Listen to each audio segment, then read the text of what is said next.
जिला पुलवामा के काकापुरा ब्लॉक के पिंगलीना सरपंच हलके में भी वोट डाले गए। यहां सुबह से ही वोटरों की तादाद कम रही, ताहम जिला के बाकी हिस्सों के मुकाबला इस बार पिंगलीना हलके में वोटिंग हुई है। काकापुरा ब्लॉक में 20 सरपंच और 158 पंच हलके हैं। इनमें से सिर्फ एक सरपंच हलके में आज वोटिंग हुई, बाकी बिला मुकाबला मुंतखब करार दिए गए हैं। एक सरपंच उम्मीदवार ने कहा कि जनूबी कश्मीर के लोगों ने फिरका परस्त ताकतों का साथ नहीं दिया है। स्थिति थी तो चुनाव के काबिल नहीं थे और सरकार जो चली पीपल्स डेमोक्रेटिक पार्टी और भारतीय जनता पार्टी की, उन्होंने जम्मू कश्मीर की हालात ऐसे बना दी कि लोग डर से रह के घर में बैठे हैं। और साथ साथ में जब म्युनिसिपल चुनाव का इन्होंने ऐलान किया है तो जो दो रीजनल पार्टीज़ हैं, नेशनल कॉन्फ्रेंस और पीडीपी, उन्होंने बाइकआउट किया।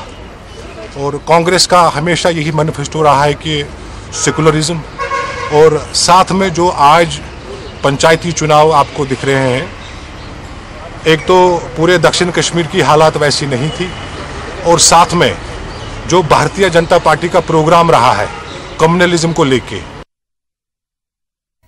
उधर अनंतनाग के पहलगाम ब्लॉक में भी आज वोट डाले गए। शदीद सर्दी के बीच पहलगाम में थोड़ी सी इंतखाबी गर्माहट महसूस हुई। 11 पंचायती हलकों में 28 सरपंच और 60 पंच उम्मीदवारों के लिए लोगों ने वोट डाले।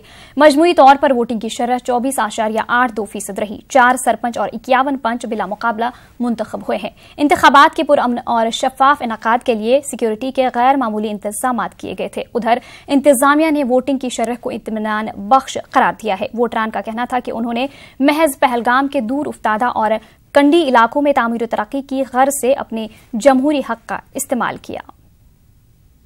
छोटे छोटे मसले होते हैं, ड्रेनेज, छोटे मोटे सड़क, लिंक रोड, छोटे जो भी मसले हैं वो ये 5 सरपंच हल करते हैं।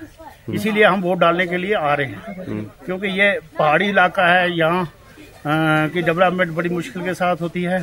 तो हम भी अपने नीतों के पास जाते हैं, उन्हें लोगों के लिए कुछ न कुछ लेकर आते हैं। यही हमारी मुद्दा है कि इसीलिए हम, ये हमारा जमहूरियत हक है वोट डालना, तो वोट डालने के लिए आ गए। वोट डालना हमारा हक है, ये जरूरी है, क्योंकि यहाँ पे जो हमारे पंच और सरपंच बनेंगे वो हमारे यहाँ के काम करेंगे, जो कि नरेगा का है या और कोई काम है, वो अब इनकी जिम्मेवारी है, ये हमारे काम करेंगे। इंशाल्लाह हमारी यही उम्मीद है।